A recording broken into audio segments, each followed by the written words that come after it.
একজন ব্যবসায়ী যেরকম তার ব্যবসার লাভ লস পুষিয়ে নেওয়ার জন্য তার যেরকম কিছু সিজন আছে, মৌসুম আছে, ঠিক একইভাবে একজন ইমানদার মুসলমানের সারা বছরের আমল এবং ইবাদতের ঘাটতিকে পুষিয়ে নেওয়ার জন্য আল্লাহ রাব্বুল আলামিন দুটি বৃহৎ ইবাদতের মৌসুম দিয়েছেন আমাদেরকে।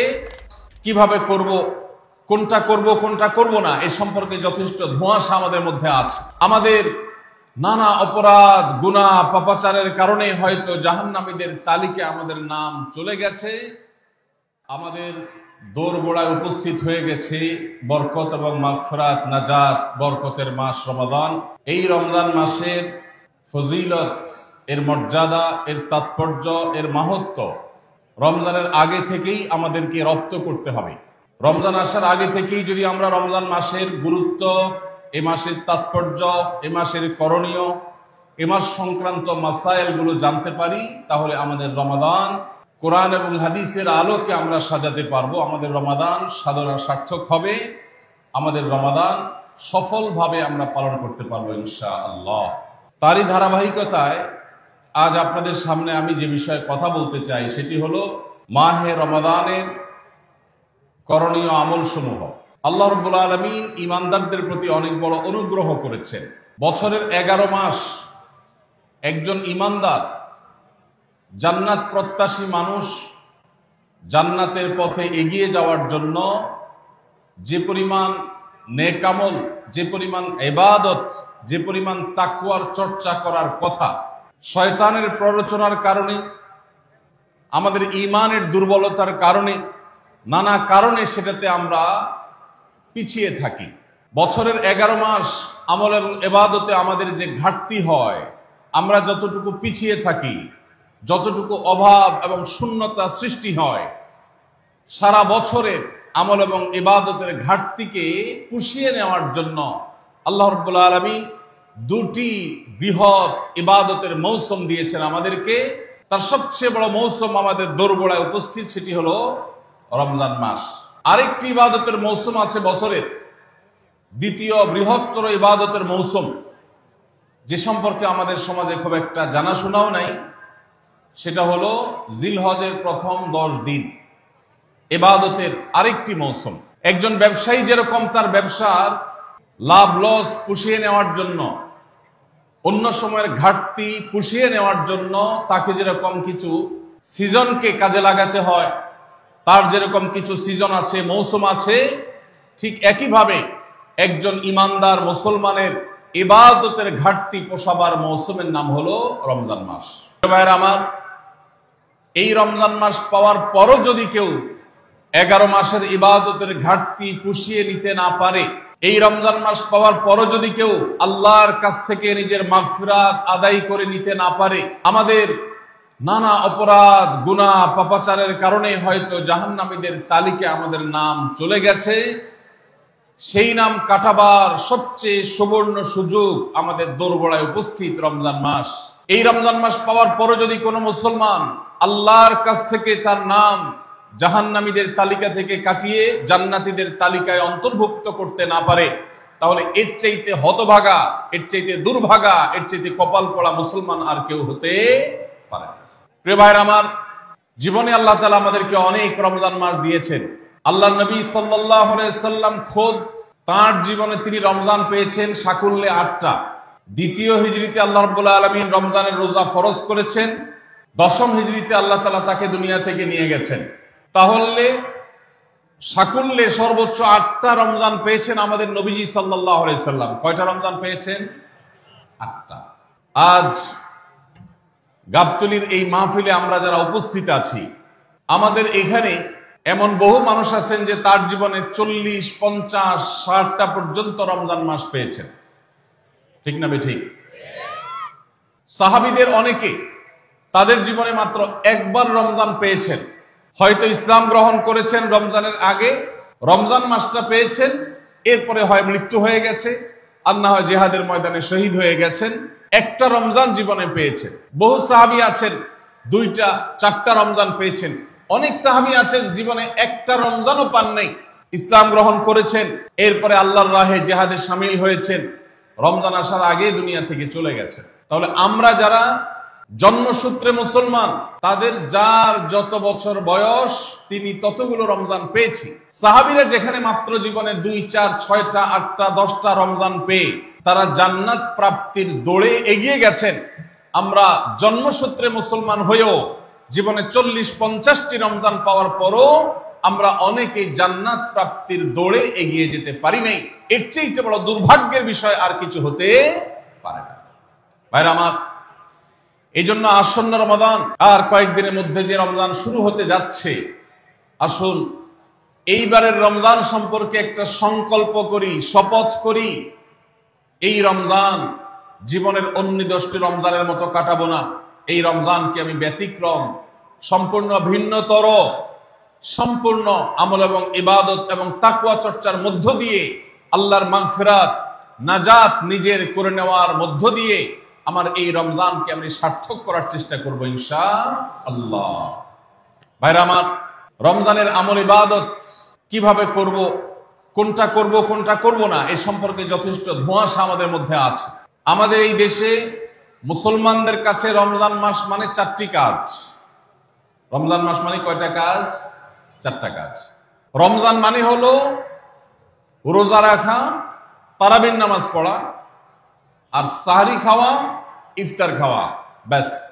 রোজা, তারাবি, সাহরি, ইফতার, এই 4 জিনিসের নাম হলো আমাদের মুসলমানদের রমজান মাস। অথচ আমাদের প্রিয় নবী সাল্লাল্লাহু আলাইহি ওয়াসাল্লাম রমজান মাসে এই 4 কাজের বাইরে আরো অনেক আমল, অনেক কর্মসূচি, অনেক কার্যতালিকা, অনেক আমলের তালিকা তিনি আমাদেরকে দিয়েছেন, যেটা আমরা মুসলমানরা অনেকেই জানি না। আজ আমরা নবী করিম সাল্লাল্লাহু আলাইহি সাল্লাম আমাদেরকে রমজান মাসে যে সমস্ত আমল করতে বলেছেন, আমরা সেই সমস্ত আমলের কথা আপনাদের সঙ্গে খুব সংক্ষেপে শেয়ার করব ইনশাআল্লাহ। কারণ আমি নবী করিম সাল্লাল্লাহু আলাইহি সাল্লামের হাদিস থেকে এবং কোরআনে কারীম থেকেও 27টি আমলের কথা আপনাদের সঙ্গে শেয়ার করব ইনশাআল্লাহ, যার সবগুলোই রমাদানের জন্য স্পেশাল, তবে অনেকগুলো রমজানের বাইরের সময়ও আমাদের পালনীয় এবং করণীয়। এ বিষয়ে আমরা এই বছর প্রথমবারের মতো একটা বই করেছি, আপনারা জানেন, মাহে রমজানের 27 আমল। এই বই থেকে আমি 27টি আমল আপনাদেরকে শোনাবো ইনশাআল্লাহ। রমাদান কেন্দ্রিক যে সমস্ত আমল, যে সমস্ত করণীয় আমাদের আছে, তার মধ্যে প্রথম করণীয় হলো শাবানের 29 তারিখে পশ্চিম আকাশে রমজানের চাঁদ তালাশ করা। এটা একটা আমল। কোন দিন চাঁদ তালাশ করবেন? শাবানের 29 তারিখ। এই বছর আমাদের দেশে শাবানের 29 তারিখ কবে হচ্ছে? রোজা কবে থেকে শুরু হচ্ছে? তাহলে 29শে শাবান সন্ধ্যায়, যেদিন থেকে রোজা হওয়ার সম্ভাবনা আছে, সেই দিন সন্ধ্যায় মাগরিবের আগে পশ্চিম আকাশের দিকে চাঁদ অনুসন্ধান করার চেষ্টা করে তাকাবেন। পশ্চিম আকাশে চাঁদ অনুসন্ধান করার জন্য যদি চেষ্টা করেন, একটু খোঁজার চেষ্টা করেন, চাঁদ দেখতে যদি পান তো ভালো, এমনকি যদি চাঁদ দেখতে নাও পান, চাঁদ দেখার চেষ্টা যে করেছেন এর কারণ আপনার আমল নামাতে সওয়াব লেখা হবে, একটা সুন্নত আদায় করার সওয়াব। ভাইরা আমার, আমরা আমাদের ছেলেবেলায়, আমাদের শৈশবে রমজানের আনন্দ আঁচ করতাম পশ্চিম আকাশের চাঁদ দেখে। ঈদের আনন্দের সূচনা এবং শুরুই হতো ঈদের চাঁদ দেখার মধ্য দিয়ে। এমন একটা সময় আমরা এখন এসে পৌঁছেছি, যে সময়ে সবাই চাঁদ তালাশ করে, কিন্তু সেটা আকাশে না, ফেসবুকে। ঠিক না ভাই? ঠিক। চাঁদ কি ফেসবুকে উঠে না আকাশে উঠে? তাহলে সবাই যদি ফেসবুকে চাঁদ তালাশ করেন, আকাশে চাঁদ দেখবে কে? ও ইসলামী ফাউন্ডেশনের হেলাল কমিটি, চাঁদ দেখা কমিটির কিছু মানুষ, তাদের উপরে নির্ভর করে 18-20 কোটি মানুষ তারা ফেসবুকে তাকায় আছে। এটা খুবই দুর্ভাগ্যজনক একটা বাস্তবতা। নবী করিম সাল্লাল্লাহু আলাইহি সাল্লামের হাদিসটা আমরা লক্ষ্য করি, তিনি বলেছেন, সুমু লিরুয়াতিহি ওয়া আফতিরু লিরুয়াতিহি, তোমরা চাঁদ দেখে সিয়াম সাধনা করবে, চাঁদ দেখে রমাদান উদযাপন করবে, চাঁদ দেখে রমাদানের ইবাদত বন্দেগী করবে, আর চাঁদ দেখে তোমরা ঈদ উদযাপন করবে। চাঁদ দেখে তিনি আমাদেরকে রোজা রাখতে বলেছেন, অতএব চাঁদ দেখতে হবে কি হবে না? ভাইরা আমার, বিলুপ্ত হওয়া মৃত প্রায় সুন্নাহগুলোর মধ্যে থেকে একটা হলো চাঁদ তালাশ করার সুন্নাহ। এটা ফরজে কিফায়া, মুসলিম সমাজের কেউ যদি না করে সবাই গুনাহগার হবে।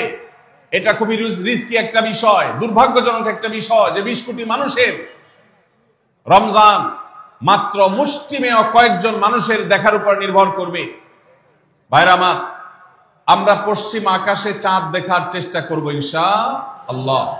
যদি চাঁদ দেখতে পান আপনি, তাহলে নবী সাল্লাল্লাহু আলাইহি সাল্লামের সেখানে একটা দোয়া পড়বেন, আল্লাহুম্মা আহিল্লাহু আলাইনা বিল ইয়ুমনি ওয়াল ঈমান ওয়াস সালামাতি ওয়াল ইসলাম রব্বি ওয়া রাব্বুকাল্লাহ। চাঁদকে লক্ষ্য করে বলবেন, চাঁদের সাথে কথা বলবেন। চাঁদ আপনার কথা হয়তো বুঝবে না, কিন্তু আল্লাহর এরকম সৃষ্টি যারা আমাদের কথা বুঝতে পায় না, তাদেরকে লক্ষ্য করে কিছু বলার মানে হলো আপনি মূলত আপনার মনের আকুতিকে প্রকাশ করছেন। চাঁদকে লক্ষ্য করে নবী সাল্লাল্লাহু আলাইহি সাল্লাম চাঁদ দেখলে পড়তেন, আল্লাহুম্মা আহিল্লাহু আলাইনা বিল ইয়ুমনি ওয়াল ঈমান। হে আল্লাহ, এই যে চাঁদ আমি দেখতে পাচ্ছি, এই চাঁদের পুরো মাসটাকে যে আমার জন্য বরকত এবং ঈমান দিয়ে পরিপূর্ণ করে দিন। এই চাঁদ পুরো মাস জুড়ে থাকবে, অতএব পুরো মাস জুড়ে এই চন্দ্র মাসে আমি আপনার কাছে আমার জীবনে প্রভূত বরকত, কল্যাণ এবং ঈমান আপনার কাছ থেকে চাই। ওয়াসসালামাতি ওয়াল ইসলাম, এবং আমি নিরাপত্তা চাই।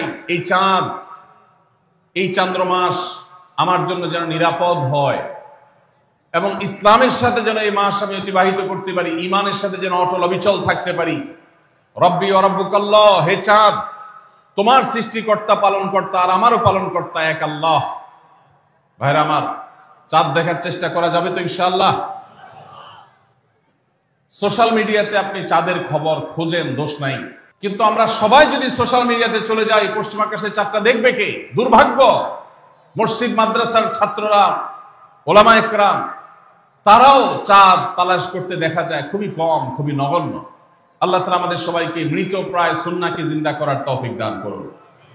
এই বছর 29শে রমাদান শুক্রবারে হবে না শনিবারে হবে? কে কে চাঁদ দেখবেন হাত তোলেন। আল্লাহ আমাদের সবাইকে চাঁদ দেখার তৌফিক দান করুন। মৃত সুন্নাহকে জিন্দা করার নিয়তে চাঁদ দেখবেন ইনশাআল্লাহ। আল্লাহ আমাদের সবাইকে আমল করার তৌফিক দান করুন। ভাইরা আমার, তাহলে রমজান কেন্দ্রিক প্রথম আমল পেয়ে গেলাম, প্রথম কর্মসূচি পেয়ে গেলাম, সেটা হলো শাবানের শেষ তারিখে পশ্চিম আকাশে চাঁদ তালাশ করবো ইনশাআল্লাহ। নাম্বার 2, রমজানের দ্বিতীয় আমল, যেটা রমজানের প্রধান আমল মূলত কি সেটা বলেন দেখি। রমজানের প্রধান আমল কি ভাই? রোজা রাখা। মাশাআল্লাহ, উত্তর সঠিক। রোজা রাখা রমজানের সুন্নত না মুস্তাহাব? ফরজ। ফরজ মানে হলো আল্লাহর সেই নির্দেশ, যেই নির্দেশ লঙ্ঘন করলে জাহান্নামের শাস্তি অবধারিত, জাহান্নামের শাস্তি এড়ানো যাবে না, যে নির্দেশ মান্য করা আবশ্যক, এরকম একটি ফরজ। ইসলামের স্তম্ভ কয়টা ভাই? 5টা। নবী করিম সাল্লাল্লাহু আলাইহি সাল্লাম বলেছেন, বুনিয়াল ইসলামু আলা খামস। ইসলাম দাঁড়িয়ে আছে 5টি ফাউন্ডেশনের উপরে, 5টি খুঁটির উপরে, 5টি ভিত্তির উপরে। সেই 5টি ভিত্তির 1 নম্বর হলো শাহাদাতি আল্লাহ ইলাহা ইল্লাল্লাহ ওয়া আন্না মুহাম্মাদান রাসূলুল্লাহ। আল্লাহ ছাড়া ইবাদত এবং উপাসনার উপযুক্ত আর কেউ নাই, আর মুহাম্মদ সাল্লাল্লাহু আলাইহি সাল্লাম আল্লাহর পাঠানো রাসূল, এই কথার সাক্ষ্য মুখে দেওয়া, এটা হলো 1 নম্বর স্তম্ভ। স্তম্ভ নম্বর 2, 5 ওয়াক্ত নামাজ আদায় করা। স্তম্ভ নম্বর 3, যাকাত আদায় করা, যাদেরকে আল্লাহ সামর্থ্য দিয়েছেন, সচ্ছলতা দিয়েছেন। স্তম্ভ নম্বর 4, হজ করা। স্তম্ভ নম্বর 5, রমজানের রোজা রাখা। তবে অনেক হাদিসে রমজানের রোজাকে 4 নম্বরে আর হজকে 5 নম্বরে রাখা হয়েছে। তাহলে রমজান মাসের রোজা রাখা এটা শুধু ফরজ না, মৌলিক ফরজ। নবী করিম সাল্লাল্লাহু আলাইহি সাল্লাম বলেছেন, যদি কেউ জীবনে একটি রোজাও শরিয়া গ্রাহ্য ওযর ছাড়া কেউ যদি ভঙ্গ করে, রোজা না রাখে, রমজানের পরে যদি সে সারা জীবনও রোজা রাখে, দায় মুক্ত হয়তো হয়ে যাবে। সে কাজা আদায় করেছে, কাফারা আদায় করেছে, দায় মুক্ত হয়তো হয়ে যাবে, কিন্তু রমজানের একটা রোজা রেখে আল্লাহর কাছে যে পরিমাণ মর্যাদার অধিকারী হওয়ার কথা, সারা জীবন রোজা রেখেও রমজানের ওই একটা রোজার ক্ষতিপূরণ করা সম্ভব নয়। এই জন্য সবাই রমজান মাসে ফরজ রোজা রাখবো তো ইনশাআল্লাহ। বয়স্ক সুস্থ ইমানদারের জন্য রমজানের রোজা রাখা ফরজ। ভাইরা আমার, পৃথিবীতে আজ অনেক বিজ্ঞানী রোজা বা ফাস্টিং এর উপরে গবেষণা করে অনেক বড় বড় পদক, অনেক বড় বড় পুরস্কার জিতেছে। এখন ডাক্তাররাও আমাদেরকে বলে যে একটা সময় আমরা যেন ফাস্টিং করি, একটা সময় আমরা যেন না খেয়ে থাকি, এটা আমাদের স্বাস্থ্যের জন্য ভালো। নবী সাল্লাল্লাহু আলাইহি সাল্লাম সেই ১৫০০ বছর আগে আল্লাহর দেয়া বিধান আমাদেরকে জানিয়েছেন। রমজানে পুরো মাস রোজা, শাবানে মুহররমে বেশি বেশি নফল রোজা, সোমবার বৃহস্পতিবার সাপ্তাহিক রোজা, চাঁদের ১৩, ১৪, ১৫ আইয়ামে বীজের মাসিক রোজা। নিয়মিতভাবে এই রোজায় সিয়ামগুলো যদি পালন করি আমরা, তাহলে আল্লাহর সন্তুষ্টি এবং জান্নাত লাভ যেমন হবে, ঠিক একইভাবে আমরা দুনিয়াতে সুস্থ সবল থাকতে পারবো। আমাদের শরীরে অতিরিক্ত যে চর্বি তৈরি হয়, বিশেষ করে আজকের বিশ্ব বাস্তবতায়, এই চর্বিগুলোকে বার্ন করার জন্য রোজার কোনো বিকল্প নাই। যদিও চর্বি বার্নের উদ্দেশ্যে রোজা রাখলে সে রোজা রোজা নয়। আমাদের উদ্দেশ্য হবে আল্লাহর সন্তুষ্টি অর্জন, পাশাপাশি পার্থিব উপকারিতা এমনি পেয়ে যাব। আল্লাহ আমাদের সবাইকে রমজান রোজা রাখার তৌফিক দান করুন। ভাইরা আমার, নবী করিম সাল্লাল্লাহু আলাইহি ওয়াসাল্লাম তিনি বলেছেন, যে ব্যক্তি রমজানে ঈমান এবং ইখলাসের সাথে আল্লাহকে খুশি করবার জন্য রমজান রোজা রাখবে, আল্লাহ তার পূর্বের সমস্ত গুনাহ মাফ করে দিবেন। অনেক যুবক আছেন গ্যাস্ট্রিকের অজুহাতে, অনেকে আছেন প্লাস্টিকের অজুহাতে রোজা রাখেন না। কারো গ্যাস্ট্রিক, কারো প্লাস্টিক। সামান্য একটু রোজা রাখতে যে যুবক পারে না, সে নিজেকে মুসলিম দাবি করে কোন মুখে? মাত্র ১২-১৪ ঘন্টা যে না খেয়ে থাকার মতো চ্যালেঞ্জ নিতে পারে না, সে আবার কিসের মুসলমান দাবি করে নিজেকে? এই জন্য ভাইরা সবাই রোজা রাখবো তো ইনশাআল্লাহ। বাসা বাড়িতে বাচ্চাদেরকে কৈশোর বয়স থেকে তাদেরকে রোজা রাখতে শেখাবেন। সাহাবায়ে কেরাম আশুরার রোজা পর্যন্ত বাচ্চাদেরকে রাখাতেন এবং তাদেরকে খেলনা দিয়ে ভোলাতেন, রোজা রাখতে তাদের সাহায্য করতেন। আজ এমন এক প্রজন্ম আমরা গড়ে তুলছি, যেই প্রজন্ম শুধু ভোগ শিখেছে, ত্যাগ শিখে নাই। বাচ্চা কাচ্চাদেরকে দেখবেন মা বাপ বড় বড় মোবাইল, স্মার্টফোন তাদের হাতে তুলে দিচ্ছেন। তারা মুখ দিয়ে কোনো কথা বললেই সেটা নেওয়ার জন্য, কেনার জন্য বাপ মা অস্থির ব্যাকুল হয়ে যাচ্ছেন। তাদেরকে সংগ্রাম, ত্যাগ, চ্যালেঞ্জ নেওয়া, এগুলো তাদেরকে শেখাচ্ছেন না। মনে রাখবেন, ভোগ করতে কোনো যোগ্যতার দরকার হয় না, ত্যাগ করতে যোগ্যতার দরকার হয়। ভোগ করতে সবাই পারে, ত্যাগ করতে সবাই পারে না। এজন্য সন্তানকে ভোগ নয়, ত্যাগ শেখাতে হবে। আল্লাহ আমাদেরকে তৌফিক দান করুন। আপনার বাচ্চা যদি রোজা রাখা শিখে, শখ করে রোজা রাখে, তাকে বাধা দিবেন না, তাকে রোজা রাখতে দিবেন। কারণ সে রোজা রাখার মধ্য দিয়ে গরিব অভাব মানুষের কষ্ট অনুভব করবে, ফিল করবে। সে রোজা রাখার মধ্য দিয়ে আল্লাহর নৈকট্যের ফিলিংস তার মধ্যে আসবে, ইসলামী সংস্কৃতিকে সে অনুভব করবে, আঁচ করবে। এই জন্য সন্তানকে কৈশোর বয়স থেকেই, কিশোর বয়স থেকেই তাকে রোজা রাখতে সাহায্য করবেন ইনশাআল্লাহ। ঠিক আছে না ভাই? বাচ্চাদের প্রথম হয়তো রোজা অর্ধেক রাখবে, দুপুরে ভেঙে ফেলবে, এরপর না হয় বিকাল পর্যন্ত রাখবে, এরপর না হয় সন্ধ্যা পর্যন্ত রাখবে, কিন্তু অভ্যাস তাকে গড়ে তুলতে হবে। আল্লাহ আমাদেরকে তৌফিক দান করুন। ভাইরা আমার, তাহলে রমজানের প্রধান আমল রোজা রাখা। এই রোজা ইচ্ছাকৃত শরিয়া গ্রাহ্য ওজর ছাড়া ভাঙা জায়েজ নাই, হারাম। যদি কেউ ভাঙে অথবা না রাখে সে ফাসিক। অতএব এই রোজার চর্চা আমাদের করতে হবে। আল্লাহ আমাদের সবাইকে তৌফিক দান করুন। ৩ নম্বর আমল হলো রাতে তারাবির নামাজ আদায় করা। রাতে কি আদায় করা ভাই? তারাবির নামাজ আদায় করা কি ফরজ না নফল? ফরজ না সুন্নত? সুন্নত, সুন্নতে মুআক্কাদা। নবী করিম সাল্লাল্লাহু আলাইহি সাল্লাম বলেছেন, মান সামা মান কামা রমাদানা ঈমানান ওয়া ইহতিসাবা গুফিরা লাহু মা তাকাদ্দামা মিন যামবি। যে ব্যক্তি রমজান মাসে রাতে দাঁড়িয়ে তারাবির নামাজ পড়বে, তার পূর্বের সমস্ত গুনাহ খাতা মাফ করে দেওয়া হবে। এই জন্য তারাবির নামাজ পড়বো তো ইনশাআল্লাহ। তারাবির নামাজ 4G গতিতে হবে না 5G গতিতে? কি বলেন? 4G না 5G? ভাইরা আমার, সবকিছুতে গতি ভালো না, সবকিছুতে গতি ভালো না। নেটের গতি যত বেশি হয় তত ভালো, কিন্তু নামাজের গতি, ইবাদত, সিজদার গতি, তারাবির গতি যত কম হয়, যত ধীরে ধীরে হয়, যত শান্তশিষ্ট ভাবে হয়, তত আল্লাহর কাছে বেশি মর্যাদাবান হয়। অতএব মহল্লার হাফেজ সাহেবদেরকে তাড়াতাড়ি নামাজ শেষ করার জন্য দৌড়ের উপর রাখবেন। ক্রিকেট খেলা আছে হুজুর আজকে, একটু খেয়াল রাখেন, বলবেন। ভাইরা আমার, আমরা তারাবির নামাজের কথা যখন স্মৃতিতে কল্পনায় আমরা ভাবি, তখন আমাদের স্মৃতিতে তুফান মিল মার্কা একটা নামাজ ভেসে উঠে, ঠিক না ঠিক? 5 ওয়াক্ত নামাজ এত তাড়াহুড়া করা হয় না তারাবি যত, অথচ তারাবি এটা তারবিহাত এর বহু বচন আরবি শব্দ, যার অর্থ হলো আরামের সাথে, ধীরস্থিরতার সাথে, রেস্ট করে করে যে নামাজ আদায় করা হয় তার নাম তারাবি। নাম হলো আরামের সাথে করা, আর আমরা করি ব্যারামের সাথে তাড়াহুড়ো করে। এই জন্য এলাকা এলাকায় তারাবি ধীরে ধীরে পড়ার জন্য উদ্যোগ নেবেন তো ইনশাআল্লাহ। ইমাম সাহেবদেরকে, হাফেজ সাহেবদেরকে উদ্বুদ্ধ করবেন, ভাই হুলস্থুল করবেন না, কি পড়েন কিচ্ছু বুঝি না, এমন টান দেন শেষে যায় শুধু ইয়ালামুন তালামুন, আর এটা শুনে মনে করেন যে এখন স্টপ হয়েছে, এখন রুকুতে যাইতে হবে। এই নামাজ কি নামাজ? এটা তামাশা। ভাইরা আমার, স্পিডে তারাবি না পড়ে যদি একটু ধীরে তারাবি পড়া হয়, সর্বোচ্চ 15 থেকে 20 মিনিটের ডিফারেন্স হবে, এর বেশি না। মাত্র 15 মিনিটের জন্য আপনার পুরো নামাজকে আপনি বরবাদ করছেন। দেশের বেশিরভাগ মসজিদগুলোতে তুফান মিল মার্কা তারাবি পড়া হয়। এই তারাবি আল্লাহর কাছে কতটা গ্রহণযোগ্য হবে, এটা যথেষ্ট প্রশ্নবিদ্ধ বিষয়। আল্লাহ তাআলা আমাদের সবাইকে ধীরস্থিরতার সাথে খুব শান্তভাবে তারাবির নামাজ আদায় করার তৌফিক দান করুন। চেষ্টা করা যাবে না ইনশাআল্লাহ। ভাইরা আমার, আল্লাহ রাব্বুল আলামিন নামাজের ক্ষেত্রে হুলস্থুলতা পছন্দ করেন না। যার নামাজ যত বেশি সময় নিয়ে আদায় করেন তিনি আল্লাহর কাছে তত শ্রেষ্ঠ, তত ভালো নামাজি। আর যার নামাজে যত হুলস্থুল করা হয় তার নামাজের কোয়ালিটি, মর্যাদা আল্লাহর কাছে তত কম।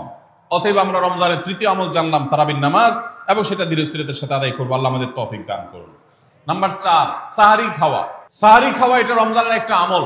আপনি সারা বছর লাঞ্চ করেন, ডিনার করেন, দুপুরের খানা খান, রাতের খানা খান, সকালে ব্রেকফাস্ট নাস্তা করেন, কিন্তু এর কোনোটা ইবাদত হয় না, এর কারণে আপনি সওয়াব পাবেন না। কিন্তু রমজান মাসে ভোর রাতে ঘুম থেকে উঠে যে আপনি খাবার খাবেন, এই খাবার খাওয়ার জন্য যে উঠলেন এবং খাইলেন, এর কারণে আপনার অ্যাকাউন্টে আপনার আমলনামা আল্লাহ তাআলা সওয়াব জমা করে দিবেন। আপনি রিওয়ার্ড পাবেন, বিনিময় পাবেন। কেন? কারণ নবী করিম সাল্লাল্লাহু আলাইহি সাল্লাম বলেছেন, তাসাহহারু ফাইন্না ফিস সাহুরি বারাকাহ। তোমরা সাহরির খাবার খাবে ভোর রাতে। রোজার মাসে রোজা রাখতে গিয়ে সাহরির খাবার খাবে। কেন? কারণ সাহরির যে খানা, এই খানাতে আল্লাহ তাআলা বরকত রেখেছেন। এই খানা খাইলে তার জন্য আমাদের স্পিরিচুয়াল, আধ্যাত্মিক বিভিন্ন রকমের উপকারিতা আল্লাহ তাআলা এর মধ্যে নিহিত রেখেছেন। এর মধ্যে খাদ্য শক্তি আছে, আমাদের এনার্জি হবে শরীরে, রোজা রাখতে সহজ হবে। এর পাশাপাশি সাহরির খাবারে আলাদা একটা বরকত আছে, শেফা, বহুবিধ উপকারিতা আমাদের শরীরের, আমাদের মনের জন্য আল্লাহ তাআলা রেখেছেন। এই জন্য সাহরি খাওয়াটা আলাদা একটা ইবাদত।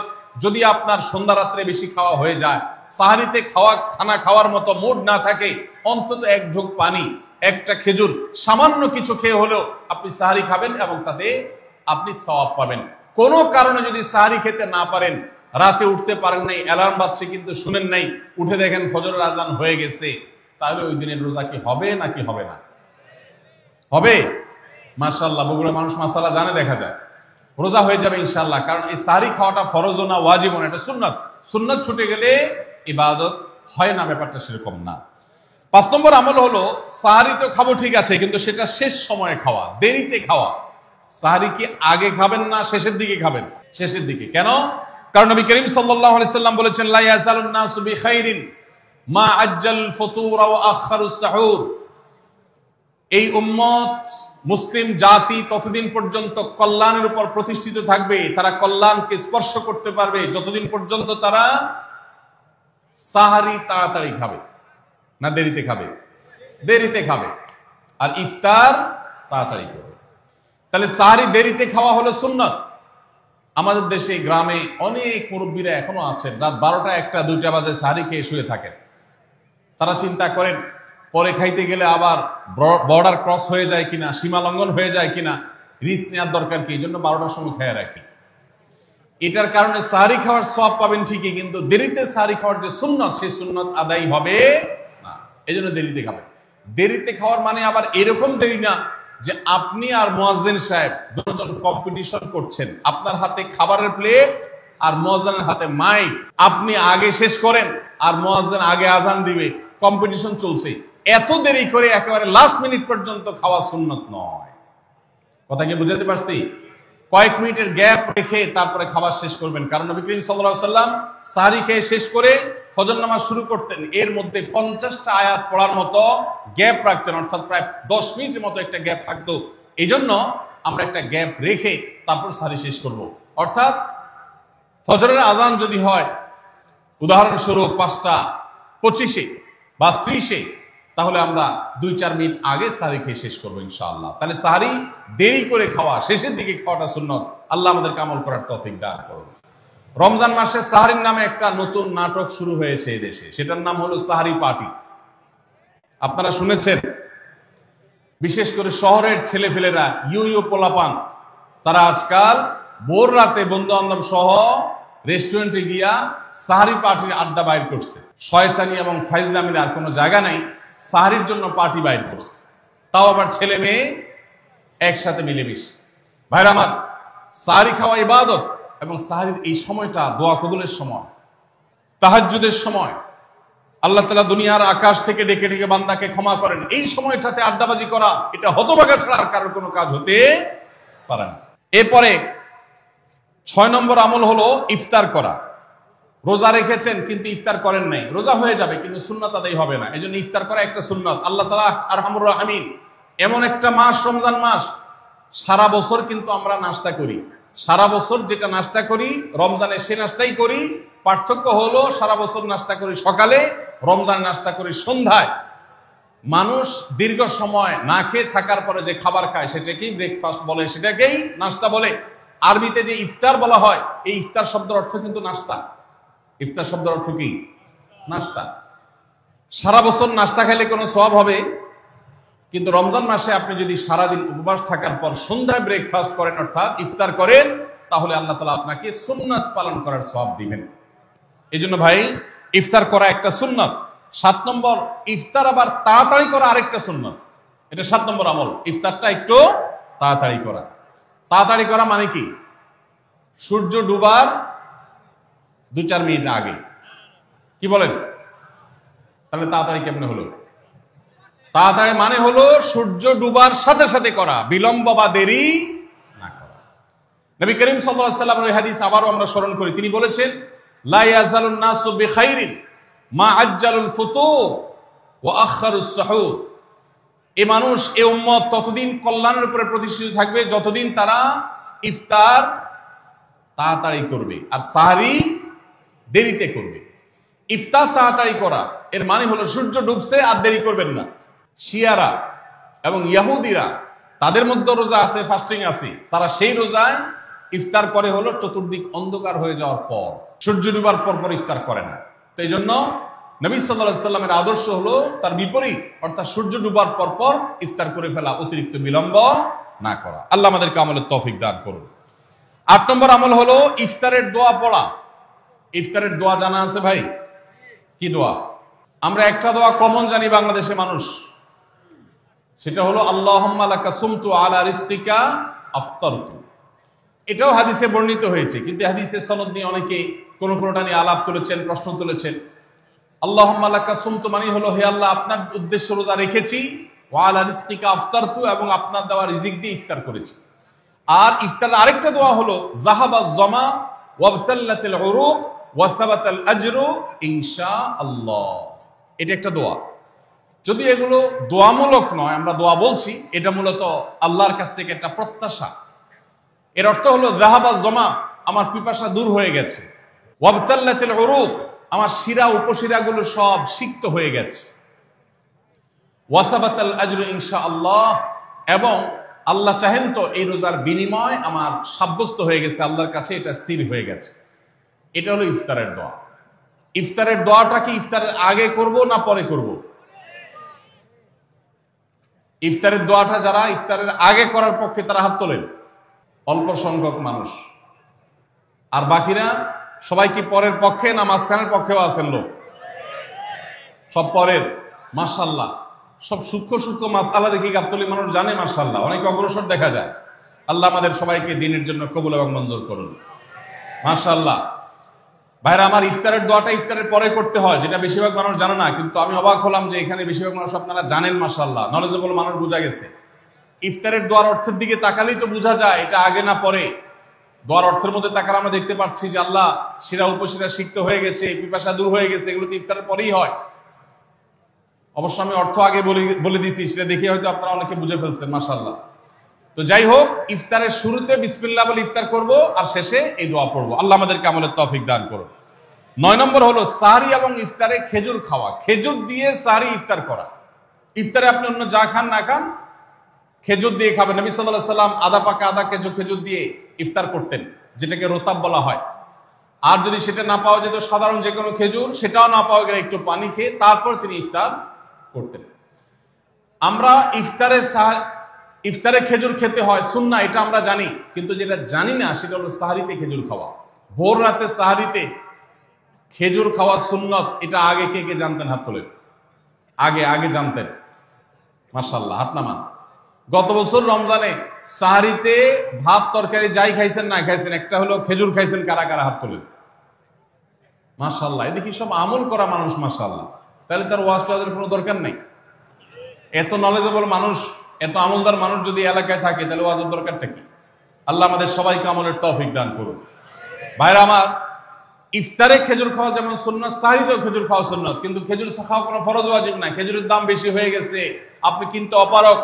যদি একটা খেজুরও পুরো রমজানে না খান, আপনার রোজার কোনো অসুবিধা হবে। তবে নবী সাল্লাল্লাহু আলাইহি সাল্লাম যেহেতু ইফতার এবং সাহরিতে খেজুর খেতেন, আর খেজুরে প্রচুর পরিমাণ সুগার আছে, উপকারী, যেটা মানুষের স্বাস্থ্যের জন্য উপকারী, প্রচুর পরিমাণ এনার্জি আছে, খাদ্য শক্তি আছে, সারাদিন রোজা রেখে আমাদের যে সুগারের ঘাটতি হয় সেটা পূরণ করার জন্য সহায়ক হয়।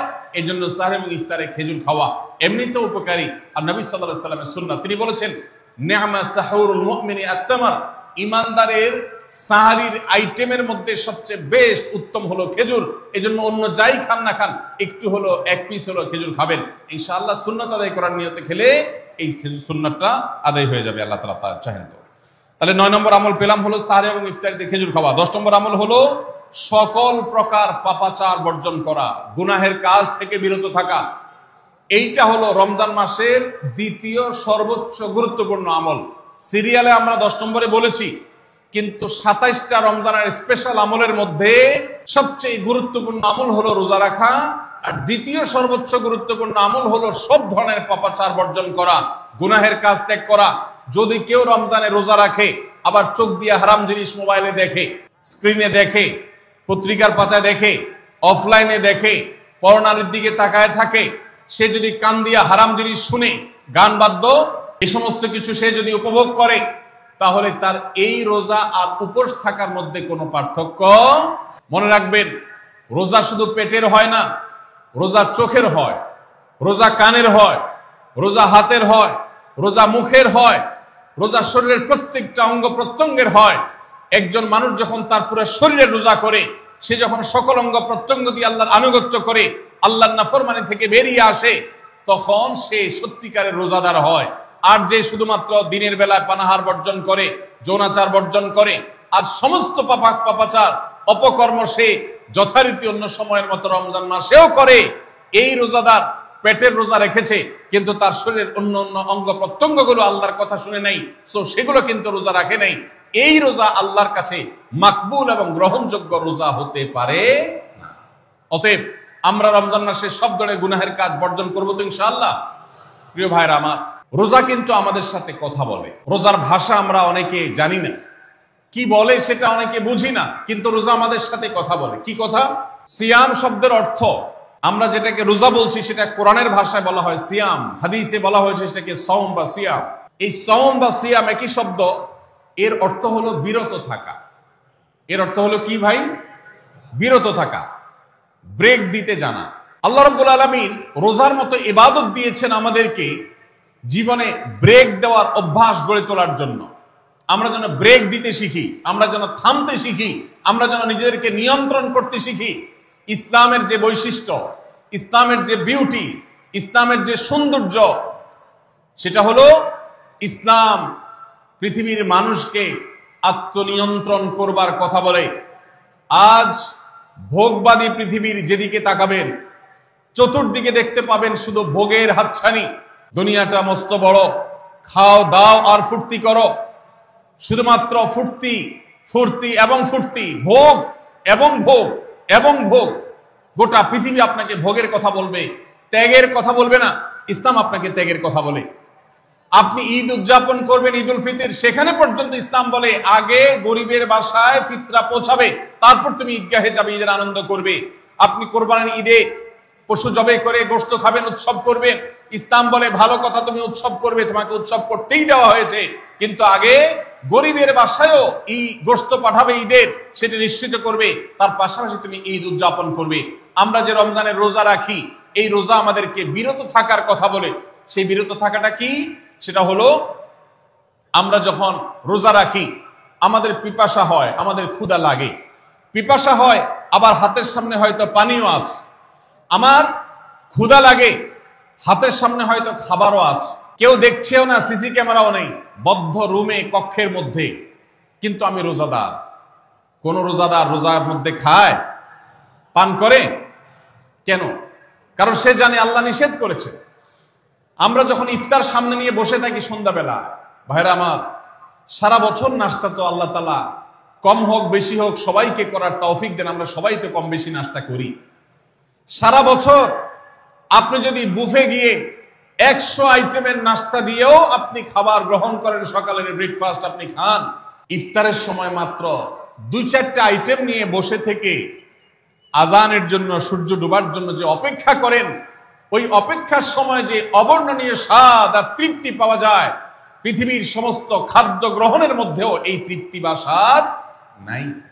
নবী সাল্লাল্লাহু আলাইহি ওয়াসাল্লাম সেজন্য বলেছেন, লিসাইমি ফারহাতান, রোজাদার ব্যক্তিকে দুটি আনন্দ দেওয়া হয়, ফারহাতুন ইনদা ফিতরি ওয়া ফারহাতুন ইনদা লিকাই রাব্বি।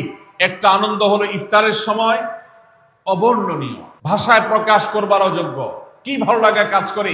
ইফতারের জন্য আমরা বসে আছি, খাবার সামনে আছে, রকমারি শীতল শরবত সামনে আছে, রকমারি খাবারের পসরা সাজানো আছে টেবিলে, দস্তরখানে, এদিকে পেটে ক্ষুধাও আছে, কিন্তু আমরা মিনিট গুনছি, আমরা সময় দেখছি, ঘড়ির দিকে তাকিয়ে আছি, সূর্য কখন ডুববে। সূর্য ডুবেছে আর সাথে সাথে আমরা ইফতার করছি। এই যে আল্লাহর নির্দেশের অপেক্ষা, ইসলাম রোজার মাধ্যমে আমাদেরকে সেই শিক্ষাটা দিতে চায়। রোজা আমাদের সাথে সেই কথা বলে যে দেখো, তুমি জীবনে বিরত থাকতে শিখো, গোটা পৃথিবী তোমাকে ভোগ শিখাবে, ইসলাম তোমাকে ত্যাগ শিখাবে, ইসলাম তোমাকে কন্ট্রোল করা শিখাবে। আমাদের তরুণদের চরিত্রকে নষ্ট করবার জন্য, তাদেরকে নানাভাবে উস্কানি দেওয়ার জন্য, বিনোদনের নামে, নিউজের নামে, বিজ্ঞাপনের নামে, বিভিন্ন নামে অশ্লীল নানা দৃশ্য, খোলামেলা দৃশ্য তাদের সামনে দেখানো হয়, ভোগের আহ্বান করা হয়। ইসলাম বলে, হে মুসলিম তরুণ, তোমার চোখের এরিয়ার মধ্যে কোনো পরনারী, কোনো সুন্দরী নারী পড়ে গেছে, তুমি আজ করতে পেরেছ, সাথে সাথে তোমার দৃষ্টিকে তুমি নিয়ন্ত্রণ করো, অবনত করো। কুল্লিল মুমিনিনা ইয়াগুদ্দু মিন আবসারিহিম ওয়া ইয়াহফাযু ফুরুজাহুম। আল্লাহ বলছেন, হে রাসূল বলে দিন ঈমানদার পুরুষদেরকে, তারা যেন তাদের চোখগুলোকে নামিয়ে রাখে, তাদের সম্ভ্রমকে তারা সংরক্ষণ করে। মনে রাখবেন, যা খুশি তা করতে পারা এটা যোগ্যতা নয়। নিজেকে নিয়ন্ত্রণ করলাম, যা খুশি তা করব না, এর নাম হলো যোগ্যতা। ডায়রিয়ার রোগী ডাইরেক্ট হয়ে যায়, যা খুশি যে করে, নিজের মন যেদিকে তাকে নাচায় সেদিকে নাচে, এই লোকটা অসুস্থ মানুষের মতো। আর মুসলিম যুবক, মুসলমান মানুষ, নারী পুরুষ, সে নিজেকে নিয়ন্ত্রণ করে। আল্লাহ এটা হারাম করেছেন, আমার মন চায়, চাইলেই আমি সেটা নিতে পারি, কিন্তু আমি নেব না। আমি একটা জিনিস ধরতে পারি, আল্লাহ হারাম করেছেন, সেজন্য আমি ধরবো না। এই শিক্ষাটা রমজান আমাদেরকে দেয়। অতএব রমজানের সবচেয়ে গুরুত্বপূর্ণ আমল হলো এই 10 নম্বর আমল, সেটা হলো পাপাচার বর্জন করা। নবী সাল্লাল্লাহু আলাইহি ওয়াসাল্লাম বলেছেন, যে ব্যক্তি রমজানে রোজা রাখলো আর পাপাচার বর্জন করলো না, তাহলে এই রোজা রাখার উপোস থাকার ভিতরে কোনো পার্থক্য নাই। আল্লাহ আমাদের সবাইকে রমজান মাসের রোজা থেকে সকল হারাম, সকল নাজায়েজ কাজ, সকল গুনাহের কাজ ছাড়ার তৌফিক দান করবেন, আমিন। ভাইরা আমার, 11 নম্বর আমল হলো অধিক পরিমাণ দোয়া করা। রমজান মাসে রোজা রেখে আমরা বেশি বেশি দোয়া করব। চলতে ফিরতে, উঠতে বসতে দোয়া করতে পারেন। আমাদের মায়েরা অনেকে শুনছেন আমাকে, রমজান মাসে আপনি গৃহস্থলী কাজ করছেন, রান্না বাড়া করছেন, ঘর ঝাড়ু দিচ্ছেন, আর মনে মনে আল্লাহর সাথে কথা বলেন। দোয়া মানে আল্লাহর সাথে কথোপকথন। আল্লাহ, আপনি আমাকে মাফ করে দেন, আমার বাবাকে মাকে মাফ করে দেন, সন্তানগুলোকে হেদায়েত দান করেন, চোখের পানি ফেলেন। নিয়মতান্ত্রিক দোয়া, বসে বসে হাত তুলে দোয়া করবেন কেবলামুখী হয়ে, আবার চলতে ফিরতে উঠতে বসতে, এমনকি ওযু নাই সে অবস্থায় দোয়া করবেন। নবী সাল্লাল্লাহু আলাইহি ওয়াসাল্লাম বলেছেন 3 ব্যক্তির দোয়া ফিরিয়ে দেওয়া হয় না। কয় ব্যক্তির দোয়া? লা তুরাদ্দু দাওয়াতুহুম, 3 শ্রেণী মানুষের দোয়া ফিরিয়ে দেওয়া হয় না। এর ভিতরে এক শ্রেণী হলেন মাজলুম, কারোর জুলুমের শিকার হয়েছে এই ব্যক্তি, জালেমের বিরুদ্ধে যে তার মনের আকুতি থাকে, বদদোয়া থাকে, আল্লাহ সুবহানাহু ওয়া তাআলা এটা ফিরিয়ে দেন না। এই জন্য পৃথিবীর ইতিহাসের কোন জালিম আপনি দেখাতে পারবেন না যেই জালিমকে আল্লাহ ছেড়ে দিয়েছেন, আল্লাহ ছাড় দিয়েছেন কিন্তু চূড়ান্ত ভাবে ছেড়ে দিয়েছেন, এমন কোন জালিম আপনি দেখাতে পারবেন না। এই জন্য ভাই কখনো কোন অবস্থাতে কারো প্রতি আমরা জুলুম করব না, আল্লাহ আমাদেরকে সেটা মানার তৌফিক দান করুন। তাহলে 3 ব্যক্তির দোয়া কবুল হয়, ফেরত দেওয়া হয় না। তার ভিতরে একজন হলো মাজলুম, যার প্রতি আপনি জুলুম করেছেন, সে আপনার বিরুদ্ধে যে বদদোয়া করে, এটা লাগবেই লাগবে, আজ হোক আর 2 দিন পরে হোক।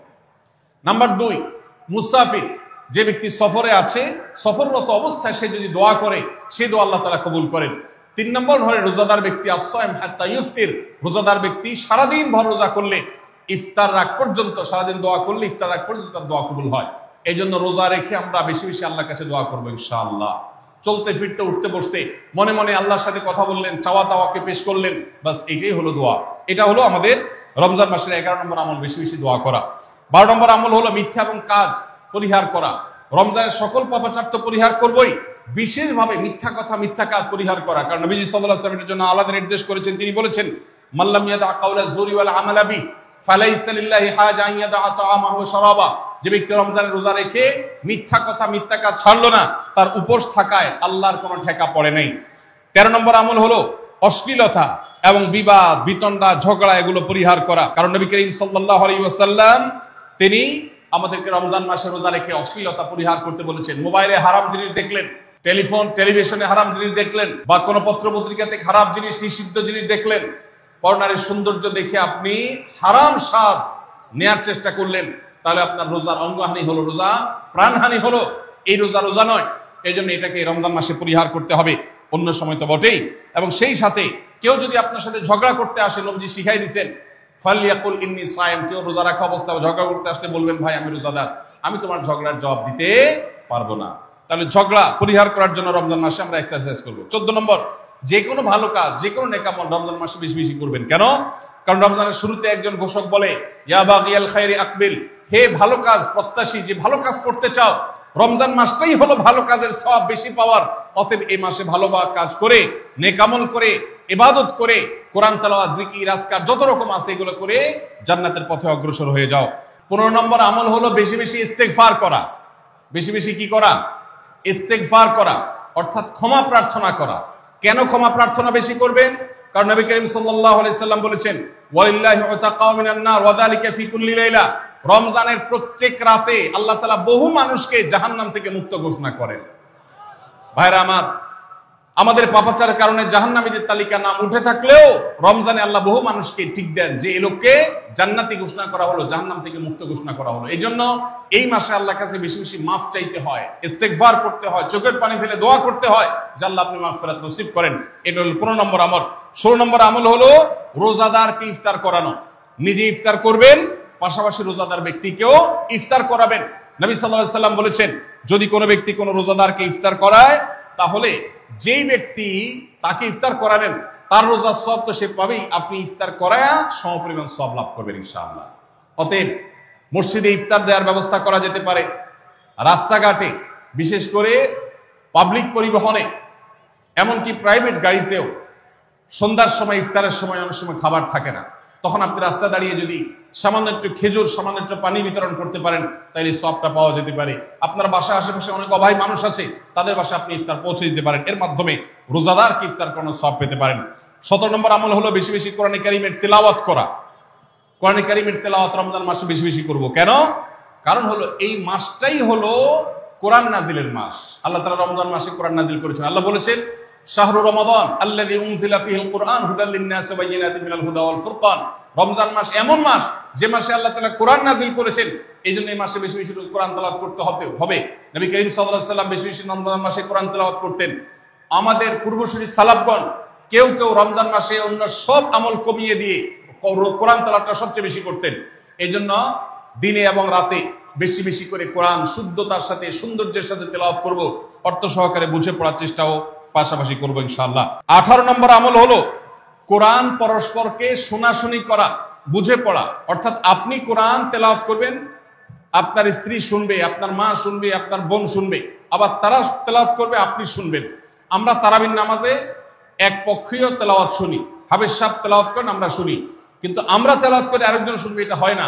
নবী সাল্লাল্লাহু আলাইহি সাল্লাম রমজান মাস আসলে জিবরিল ফেরেশতার সাথে কোরআন শোনাশুনি করতেন, জিবরিল তেলাওয়াত করতেন, নবীজি শুনতেন, আবার আমাদের নবীজি তেলাওয়াত করতেন, জিবরিল শুনতেন। এটা একটা সুন্নাত। এই সুন্নাতটা বিলুপ্ত হয়ে গেছে, এটা নিয়ে চর্চা নাই। এই জন্য আমরা এটা বাসা বাড়িতে নতুন করে জিন্দা করব। আল্লাহ আমাদেরকে তৌফিক দান করুন। 19 নম্বর আমল হলো দান সাদাকা বেশি বেশি করা। নবীজি সাল্লাল্লাহু আলাইহি সাল্লাম এমনিতে প্রচুর পরিমাণ দান করতেন, কিন্তু রমজান আসলে তার দানশীলতার পরিমাণ আরো বেড়ে যেত। এই জন্য অভাবী, প্রতিবেশী, গরিব দুঃখী সবার ঘরে ঘরে আমরা আমাদের সাধ্য অনুযায়ী দান পৌঁছানোর চেষ্টা করব রমজান উপলক্ষে। এটা রমজানের 19 নম্বর স্পেশাল আমল, বিশেষ আমল। 20 নম্বর রমজানের কর্মসূচি হলো ভোর রাতে দোয়া করা। কারণ সারা বছর ভোর রাতে তাহাজ্জুদের নামাজ পড়া বা দোয়া করার সুযোগ আমাদের হয় না, কিন্তু রমজানের সাহরি খেতে তো এমনি উঠেন, অতএব এই টাইমে দোয়া কবুল হয়। 24 ঘন্টার ভিতরে দোয়া কবুলের সবচেয়ে মুখ্যম সুযোগ, সবচেয়ে আদর্শ সময় হলো এই তাহাজ্জুদের সময়টা। ভাইরা আমার, ঢাকার একটি বড় কোম্পানি, বাংলাদেশের সবচেয়ে বড় শিল্প প্রতিষ্ঠান বললে ভুল হয়তো হবে না, অন্তত এটুকু বলা যায় যে প্রথম 3-4টি বড় প্রতিষ্ঠানের একটি। এরকম একটা প্রতিষ্ঠানের একজন কর্মকর্তা বছর 2-3 আগে আমার সাথে হঠাৎ দেখা। তিনি আমাকে দেখে বেশ আবেগ আপ্লুত হলেন এবং অনেকটা জড়িয়ে ধরলেন এবং বললেন, ভাই, আপনার একটি আলোচনা থেকে আমার জীবনের ভিতরে এমন এক পরিবর্তন আসছে যেটা অকল্পনীয়, অভাবনীয়। তো আমি একটু কৌতূহল হয়ে জানতে চাইলাম কোনটা সেটা। তখন তিনি বললেন, ভাই, আমার জীবনে এমন একটা রোগ হয়েছে, যেই রোগ ট্রিটমেন্ট করার জন্য দেশে বিদেশে বিভিন্ন জায়গায় গিয়েছি, কোনো চিকিৎসা এর আমি পাইনি। শেষ পর্যন্ত আশাহত হয়ে চাকরি ছেড়ে দিয়ে, শহর ছেড়ে দিয়ে গ্রামে গিয়ে বসবাস করা শুরু করছি এবং মৃত্যুর জন্য অপেক্ষা করছি। এর মধ্যে আপনার একটা আলোচনার ক্লিপ আমার চোখের সামনে আসলো সোশ্যাল মিডিয়ায়, তো এটা শুনলাম। সে আলোচনাটা ছিল আল্লাহর কাছ থেকে অসাধ্য সাধন করার সময় হলো ভোর রাত, তাহাজ্জুদের সময়। আমি এই আলোচনা পুরোটা শোনার পর ওই রাতে আমি ঘুম থেকে উঠে ভোর রাতে তাহাজ্জুদ পড়ে আল্লাহর কাছে বুক ভাসিয়ে মন ভরে কাঁদলাম, দোয়া করলাম। ওই ভাই বললেন যে আমি এত দোয়া করলাম, দোয়া করতে করতে দীর্ঘ সময় আমি পরিতৃপ্ত হলাম, আমার দোয়া শেষ হয়ে গেল। এরপর দোয়া করে শেষ করার পর ফজর নামাজের সময় হয়ে গেছে, আমার ফিল হলো, অনুভব হলো যে আমার শরীরে আর কোনো রোগবালাই এখন মনে হয় নাই। এবং তিনি গত 2 দিন আগেও তার সাথে আমি দেখা করলাম ঢাকায়, গতকালকে দেখা করলাম, 2 দিন আগে না, মাত্র 1 দিন আগে দেখা করলাম। তিনি এখন সুস্থ সবল হয়ে আবার তার চাকরিতে ফিরে গিয়ে স্বপদে স্বমহিমায় আছেন। তিনি এক সহকর্মীকে ডেকে আমার সামনে বলছেন, এই তোমরা বলো তো, আমি আগে শারীরিকভাবে বেশি ফিট ছিলাম নাকি এখন বেশি ফিট? তখন তার সহকর্মী আমার সামনে বলছে, স্যার, আপনি আগে অনেক বেশি রাগরাগি করতেন, আপনি হট মেজাজি ছিলেন, অনেক বেশি অসুস্থ হয়ে যেতেন কিছু হলেই, কিন্তু এখন আপনি সে আগের সময়ের তুলনায় অনেক বেশি সুস্থ এবং ফিট। তিনি বললেন, ভাই, ভোর রাতের দোয়ার প্রভাব এত বেশি, তাহাজ্জুদের সময়ের দোয়া এত গুরুত্বপূর্ণ যে এই এক দোয়া আমার জীবনকে আমূল পরিবর্তন করে দিয়েছে। এই জন্য ভাইরা, রমজান মাসে বিশেষ করে যখন তাহাজ্জুদের সময় সাহরি খেতে যখন উঠবেন, সাহরি খাওয়ার পর 10টা মিনিট সময় হাতে রাখেন, বা সাহরি খাওয়ার আগে 10টা মিনিট আগে উঠে ওযু করে 2 রাকাত 4 রাকাত নামাজ পড়ে, বা নামাজ পড়ার সময় না থাকলে অন্তত কেবলামুখী হয়ে 2টা হাত তুলে আল্লাহর কাছে একটু চান। নবীজি সাল্লাল্লাহু আলাইহি সাল্লাম বলেছেন, রাতের শেষ প্রহর যখন হয়, দুনিয়ার আসমানে নেমে এসে আল্লাহ বান্দাদেরকে ডেকে ডেকে তাদের প্রত্যেকটা চাওয়া পূরণ করে দেন। এই জন্য ভাইরা, রমজান মাসে সাহরির সময় দোয়া কবুল হয়। রমজান উপলক্ষে বিশেষ করে এই আমলটা, সাহরির সময় আমলটা আমরা দোয়া করার আমলটা করতে পারি। তাহলে 20 নম্বর আমল হলো তাহাজ্জুদের নামাজ এবং ভোর রাতের দোয়া। এটা অন্য সময় করা যায়, কিন্তু রমজানের সুযোগটা বেশি আসে, সেজন্য এটাকে রমজানের স্পেশাল আমল হিসেবে আমরা উল্লেখ করলাম। আল্লাহ আমাদেরকে সবাইকে তৌফিক দান করুন। সাহরি খেতে উঠলে একটু দোয়া করবো তো ইনশাআল্লাহ। 2-4 মিনিটের জন্য হলে দোয়া করব, একাকী নির্জনে আল্লাহর কাছে কিবলামুখী হয়ে। এর চেয়ে বড় দুর্ভাগ্যের বিষয় কি আছে যে আল্লাহ চাওয়ার জন্য ডাকছেন আর আমি অবহেলা করে বসে আছি। ভাইরা আমার, 5 ওয়াক্ত নামাজের জন্য মুয়াজ্জিন আপনাকে ডাকে, কিন্তু ভোর রাতে দোয়া কবুলের জন্য স্বয়ং আল্লাহ আপনাকে ডাকে। অতএব সাহরি খেতে উঠলে ভোর রাতে সাহরির সময় একটু দোয়া করবো তো ইনশাআল্লাহ। 21 নম্বর আমল উমরা করা। যাদেরকে আল্লাহ তৌফিক দিয়েছেন তারা রমজানে উমরা করবেন, কারণ নবী করিম সাল্লাল্লাহু আলাইহি ওয়াসাল্লাম বলেছেন, উমরাতুন ফি রমাদান তা'দিলু হাজ্জা। রমজানে কেউ উমরা করলে একটা হজের সওয়াব পায়। কোন কোন হাদিসে আসছে তা'দিলু হাজ্জাতান মাই, নবীজির সাথে হজের সওয়াব পাওয়া যায় রমজানে উমরা করলে। আল্লাহ আমাদেরকে যখন তৌফিক দিবে আমরা তখন সেটা করব ইনশাআল্লাহ। ঠিক আছে না? নিয়ত করেন, দোয়া করেন, আল্লাহ একসময় তৌফিক অবশ্যই দিবেন। 22 নম্বর আমল হলো রমজানের শেষ 10 দিন মসজিদে ইতিকাফ করা। গুরুত্বপূর্ণ একটা পয়েন্ট, মসজিদে ইতিকাফ করা। খুব মনোযোগ দিয়ে শুনি। রাসূল করিম সাল্লাল্লাহু আলাইহি সাল্লাম রমজানের রোজা ফরজ হওয়ার পর থেকে নিয়ে তার মৃত্যু পর্যন্ত একটি বছরের জন্য রমজানের শেষ দশক মসজিদে ইতিকাফ করা ছাড়া ছিলেন না। একবার তিনি মসজিদে ইতিকাফে বসেছেন, কিন্তু ইমার্জেন্সি একটা কাজে মসজিদ থেকে তাকে বের হতে হয়েছে। এই জন্য তিনি পরের বছর 20 দিন ইতিকাফ করেছেন। 10 দিন হলো ওই বছরের, আর 10 দিন হলো আগের বছরের যে ইতিকাফ ভেঙে ফেলেছেন সেটার ইতিকাফের কাজা।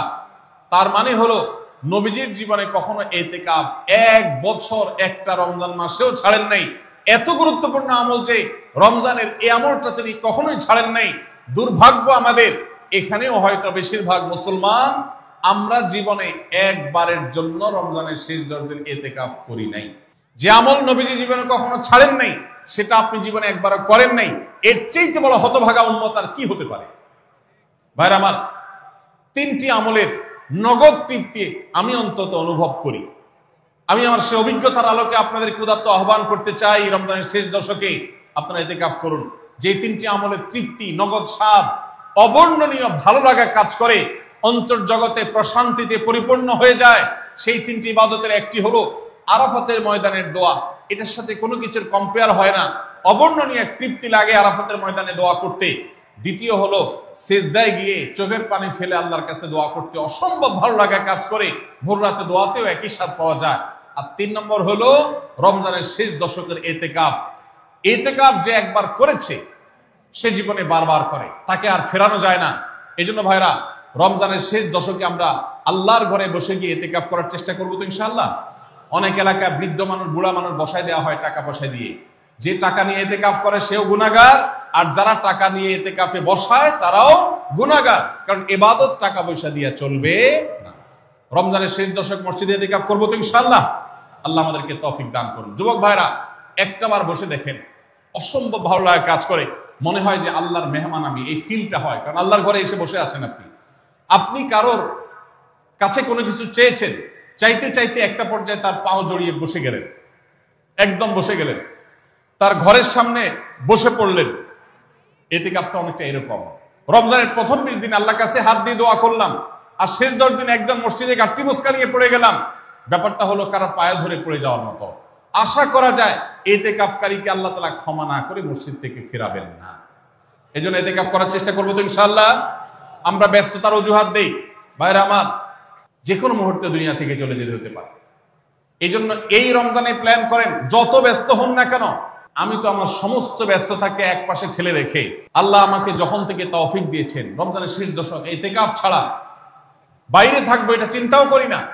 এই জন্য যুবক ভাইদেরকে বলবো, প্রত্যেকটা মহল্লাতে 2 জন 5 জন 10 জন করে যুবকরা বসেন, কোরআনের গ্রুপ স্টাডি করেন, কোরআনের পাঠচক্র করেন, নিজেরা কোরআন হাদিসের আলোচনা করেন, রোনাজারি এবং দোয়া করেন। 10টা দিন আল্লাহর সাথে কানেক্টেড হওয়ার চেষ্টা করেন। 12 মাস ইবাদত, দাওয়াতের কাজ, ইসলামের কাজ করবেন, ইনশাআল্লাহ সেখানে বরকত পাবেন। রমজানের শেষ দশকে ইতিকাফ করবেন তো ইনশাআল্লাহ। আল্লাহ আমাদের সবাইকে তৌফিক দান করুন। 23 নম্বর আমল হলো শেষ দশকে ইবাদতের মাত্রা বাড়িয়ে দেওয়া। আমরা উল্টাটা করি। আমাদের দেশে রমজানের প্রথম দশকে মসজিদ ফুল হয়ে, বারান্দা ফুল হয়ে, রাস্তায়ও মুসল্লি দাঁড়ায়। আর 10 রমজান চলে গেলে 20 রমজান পর্যন্ত বাহিরের মুসল্লি কমতে কমতে বারান্দার মুসল্লি কমে ভিতরে চলে আসে। আর শেষ 10 দিনে আসলে, ঈদের দিনগুলো যখন কাছে আসে, তখন 5 ওয়াক্ত নামাজের ওই নিয়মিত মুসল্লি ছাড়া বাকিগুলো সব উদাও হয়ে যায়। নবী সাল্লাল্লাহু আলাইহি ওয়াসাল্লাম কি করতেন? তার উল্টাটা। আমাদের আয়েশা বলেছেন, কানা ইয়াজিতাহিদু ফীহি মা লা ইয়াজিতাহিদু ফী গায়রি। আমাদের নবীজি সাল্লাল্লাহু আলাইহি ওয়াসাল্লাম রমজানের শেষ দশকে ইবাদতের জন্য যত কষ্ট করতেন, যত সাধনা করতেন, অন্য কোন সময় ইবাদতের জন্য এত সাধনা করতেন না। অথচ আমরা দেখা যায় শেষ দশক অবহেলা কাটাই। এজন্য ভাইরা, শেষ দশকে ইবাদতের পরিমাণ আরো বাড়িয়ে দিতে হবে, আমলের পরিমাণ বাড়িয়ে দিতে হবে। এটাই আল্লাহ তাআলার নির্দেশনা, সেটাই রমজানের শেষ দশকের আমল। 24 নম্বর আমল হলো শেষ দশকে পরিবারকে ঘুম থেকে ডেকে তোলা। এটা আলাদা সুন্নাহ। নবী সাল্লাল্লাহু আলাইহি ওয়াসাল্লাম রমজানের শেষ দশক হলে কানা ইযা দাখালাল আশর আহইয়া লাইলা ওয়া আইকাযা আহলা। তিনি পরিবারকে ঘুম থেকে ডেকে তুলতেন এবং স্ত্রী সঙ্গ ত্যাগ করতেন। শেষ দশক কোমর বেঁধে ইবাদত করতেন। এটা 24 নম্বর আমল। তাহলে শেষ দশক পরিবারকে ঘুম থেকে ডেকে তোলা। নবীজি অন্য কোন সময় ঘুম থেকে ইবাদতের জন্য ডাকতেন না, নফল নামাজ যার ইচ্ছা সে পড়বে, ইচ্ছা পড়বে না। কিন্তু শেষ দশক এত বড় অফার, এত বড় সুযোগ, কারণ লাইলাতুল কদর শেষ দশকে আছে। এই জন্য এই দশকে ইবাদতের জন্য পরিবারকে তিনি ডেকে তুলতেন। তারা শুয়ে থাকুক, তিনি এটা সহ্য করতেন না। এই জন্য 24 নম্বর আমল হলো রমজানের শেষ দশকে পরিবারকে ঘুম থেকে ডেকে তোলা এবং স্ত্রী সঙ্গ ত্যাগ করা শেষ দশকের জন্য। 25 নম্বর আমল হলো লাইলাতুল কদর অনুসন্ধান করা। রমজানের শেষ দশকের প্রত্যেকটা রাতে কিন্তু শবে কদর হতে পারে, বিশেষ করে বেজোড় রাতে 21, 23, 25, 27, 29 এই রাতগুলোতে লাইলাতুল কদর হওয়ার সম্ভাবনা অনেক জোরালো। সৌদি আরবের মানুষ তাদের বেজোড় রাতে তালাশ করবে, আমরা আমাদের বেজোড় রাতে তালাশ করব ইনশাআল্লাহ। নবীজি সাল্লাল্লাহু আলাইহি ওয়াসাল্লাম বলেছেন যে তাহাররাউ লাইলাতুল কদর ফিল বিতি মিনাল আশরিল আওয়াখির মিন রমাদান। রমজানের শেষ দশকের বেজোড় রাতগুলোতে তোমরা শবে কদর হতে পারে সে আশা বেশি বেশি করে ইবাদত বন্দেগী করো। লাইলাতুল কদর ইবাদতকে আল্লাহ বলেছেন লাইলাতুল কদরি খায়রুম মিন আলফি শাহর। 1000 মাস, 1000 মাস ইবাদত করলে যে সওয়াব পাওয়া যাবে, লাইলাতুল কদরের এক রাতের ইবাদতের সওয়াব তার চাইতে বেশি হবে। সেই রাত কোনটা আল্লাহ নির্দিষ্ট করেন নাই। এজন্য শেষ দশকের প্রত্যেকটা রাতে ইবাদত করার চেষ্টা করা, স্পেশালি বেজোড় রাতগুলোতে। 26 নম্বর আমল হলো লাইলাতুল কদরের আশায় বিশেষ দোয়া পড়া। সেটা কি? আল্লাহুম্মা ইন্নাকা আফুউন তুহিব্বুল আফওয়া ফাআফু আন্নি। আল্লাহ আপনি ক্ষমাশীল, আপনি ক্ষমাকে ভালোবাসেন, অতএব আমাদেরকে ক্ষমা করে দিন। এটা রমজানের শেষ দশকের প্রত্যেক রাতে পড়বেন। যে রাতটা একটু শান্ত শিষ্ট, একটু শীতল, একটু বৃষ্টিভাব, একটু লাইলাতুল কদরের আবহাওয়া বোঝা যায়, সেই রাতকে লাইলাতুল কদর আশা করে, প্রত্যাশা করে বেশি বেশি দোয়া পড়বেন, আল্লাহুম্মা ইন্নাকা আফুউন তুহিব্বুল আফওয়া ফাআফু আন্নি। তাহলে 26 নম্বর আমল হলো লাইলাতুল কদরের দোয়া পড়া। আর 27 নম্বর সর্বশেষ আমল হলো ফিতরা আদায় করা। অর্থাৎ রমজান মাসের রোজাতে যদি ভুল ত্রুটি হয়, এটা রিফাইন্ডের কাজ হয়ে যায়, রিফ্রেশমেন্টের কাজ হয়ে যায় ফিতরার মাধ্যমে। প্রত্যেক সচ্ছল ব্যক্তি তার নিজের পক্ষ থেকে, নিজের স্ত্রী এবং নিজের ছোট বাচ্চাদের তরফ থেকে ফিতরা আদায় করবেন। প্রাপ্তবয়স্ক সন্তান থাকলে তারা তাদেরটা আদায় করবে, আর না হলে বাবা তাদেরটা আদায় করতে পারে। ফিতরা স্বরূপ গরিবদের বাসায় একদিনের খাবার এটা পৌঁছে দিতে হবে। এটা হলো ফিতরা। ঈদের নামাজের আগ পর্যন্ত এটা আদায় করার নির্দেশ নবী সাল্লাল্লাহু আলাইহি ওয়াসাল্লাম দিয়েছেন। তাহলে 27 নম্বর আমল হলো ফিতরা আদায়। এটার মাধ্যমে রমজানের আমল শেষ হয়ে যাবে। আমি আবার এক নজরে 27টি আমল আপনাদেরকে বলে দিচ্ছি। নাম্বার 1 চাঁদ দেখা, নাম্বার 2 রোজা রাখা, নাম্বার 3 তারাবির নামাজ আদায় করা, নাম্বার 4 সাহরি খাওয়া, 5 নম্বর আমল হলো শেষ সময় সাহরি খাওয়া, 6 নম্বর আমল হলো ইফতার করা, 7 নম্বর আমল হলো তাড়াতাড়ি ইফতার করা, এবং 8 নম্বর আমল হলো ইফতারের দোয়া পড়া, 9 নম্বর আমল হলো সাহরি এবং ইফতারে খেজুর খাওয়া, 10 নম্বর আমল হলো রমজান মাসের সকল গুনাহ বর্জন করা, 11 নম্বর আমল হলো বেশি বেশি দোয়া করা, 12 নম্বর আমল হলো মিথ্যা কথা এবং কাজ পরিহার করা, 13 নম্বর আমল হলো অশ্লীলতা এবং ঝগড়া বিবাদ রমজানে রোজা রেখে না করা, 14 নম্বর আমল হলো ভালো কাজের পরিমাণ এই মাসে বাড়ায় দেওয়া, 15 নম্বর আমল হলো বেশি বেশি আল্লাহর কাছে ক্ষমা চাওয়া, কারণ এই মাসে আল্লাহ বেশি ক্ষমা করেন মানুষকে, 16 নম্বর আমল হলো অন্য রোজাদারকে ইফতার করানো, তাদের বাসায় ইফতার পাঠানো, আর 17 নম্বর আমল হলো বেশি বেশি কোরআন তেলাওয়াত করা, 18 নম্বর আমল হলো কোরআন নিজে পড়ে আরেকজনকে শোনানো, আবার তার তেলাওয়াত নিজে বসে শোনাশুনি করা, 19 নম্বর আমল হলো দান সাদেকা করা, 20 নম্বর আমল হলো তাহাজ্জুদ এবং বিশেষ করে ভোর রাতে সারি খেতে উঠে দোয়া করা, আর 21 নম্বর আমল হলো উমরা করার সামর্থ্য থাকলে, 22 নম্বর আমল হলো ইতিকাফ করা শেষ দশকে, 23 নম্বর আমল হলো শেষ দশকের বেজর রাতে, শেষ দশকের প্রত্যেকটা রাতে ইবাদতের পরিমাণ বাড়িয়ে দেওয়া এবং বিশেষভাবে রাত্রি জাগরণ করা শেষ দশক, আর 24 নম্বর আমল হলো শেষ দশকে নিজের পরিবারকে ঘুম থেকে ডেকে তোলা, স্ত্রী সঙ্গ ত্যাগ করা।